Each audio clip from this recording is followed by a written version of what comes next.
लड़ सकता वो मैं लड़ूंगा। 15 আগস্ট মুক্তি পাবে ভারতের দুটি বড় ছবি, একটি লোকেশ কানাগরাজের কুলি, অন্যটি অরুণ মুখার্জির ওয়ার 2। দুটি ছবি তারকাবহুল আলোচিত, তাই বক্স অফিসে মুখোমুখি লড়াইয়ের আভাস পাওয়া যাচ্ছে। যদিও লড়াইয়ের আগে এগিয়ে আছেন রজনীকান্ত। তার মাল্টি স্টারার কুলি অগ্রিম টিকিট বিক্রিতে ঋত্বিক এনটিআরকে পেছনে ফেলে দিয়েছে। অগ্রিম টিকিট বিক্রিতে যোজন এগিয়ে রজনীকান্ত অভিনীত কুলি। গতকাল অবধি উত্তর আমেরিকায় বিক্রি হয়েছে প্রায় 13 কোটি রুপির টিকিট।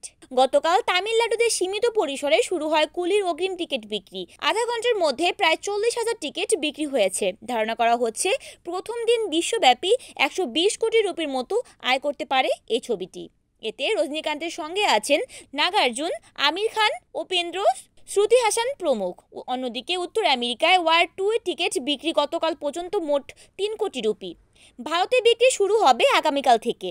এতে অভিনয় করেছেন ঋত্বিক রোশন, জুনিয়র এনটিআর, কিয়ারা আদভানি প্রমুখ। Desk news, Aruni Akter, NN TV.